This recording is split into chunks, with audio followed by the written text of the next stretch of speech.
Jim RUTENBERG wrote this about the media's complicated and often obsessive coverage of Donald Trump's presidential campaign. There's his column. We'll talk about it. Jim joins us now from Miami. Trump is expected to speak at AIPAC soon, so we'll take a look at that. But Jim, congratulations. Thanks for being with us. Thanks so much.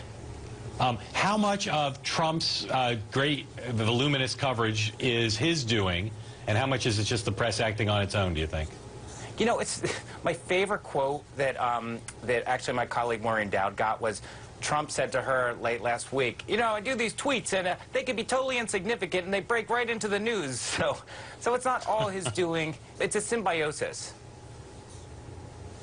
If Trump continues to get coverage like this in its volume, and he is the nominee and Hillary Clinton is the nominee, do you think that will be a huge advantage for him in a general election, just the volume of coverage as compared to her?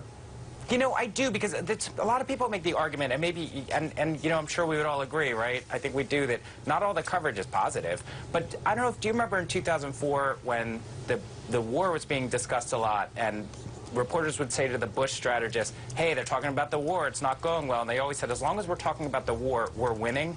As long as we're talking about Trump, he's winning. Jim, it's Al Hunt. First of all, great debut today. But you know, in reading your column, you pointed out that Fox and that Chuck Todd of NBC said no more of this special treatment where you get to phone in on Sunday interviews, which is a much easier interview. And then I watched George Stephanopoulos, who let him phone in, and he just slam dunked the ABC moderator. If one does it, aren't the others going to cave in? I don't know, because now I'm thinking, well, maybe George decides, and they didn't want to talk about it very much, but maybe George decides, hey, you know what, those guys aren't going to take him on the phone. I will. I'll get a spike in the ratings.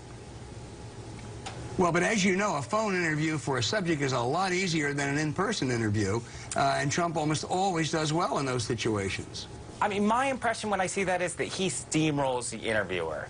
That, you know, right. It's like, but Mr. Trump, you know, it's like they can't break in. And my bigger problem with it is these Sunday broadcast shows, the traditional public affairs shows. Those shows were based on, here is the candidate. At the advent of television, we see them. It's not radio.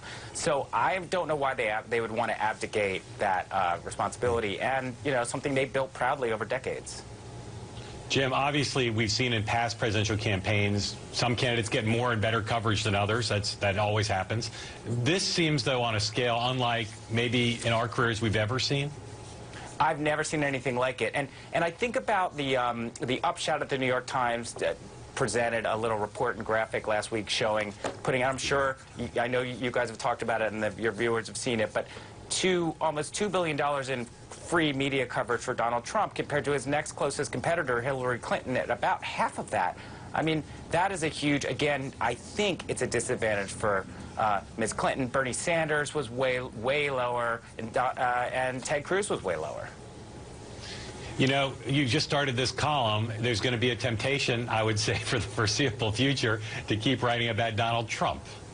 I know. I'm trying to think about what to do about that as we speak.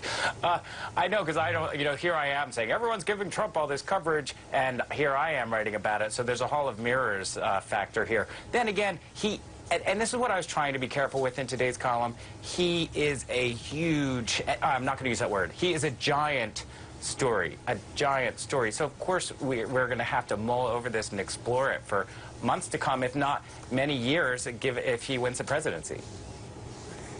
Jim, many years ago, after Joe McCarthy, there were postmortems that were devastating for the press and the way McCarthy was able to use the press.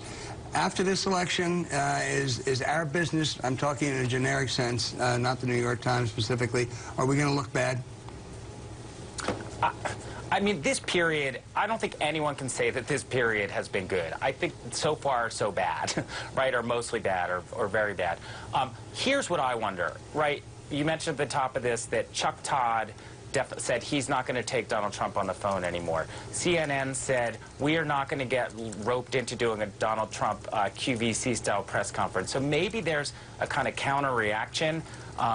Maybe there'll be a giant change, and it has to happen soon. So I'm hoping there's a correction here for all of our sakes.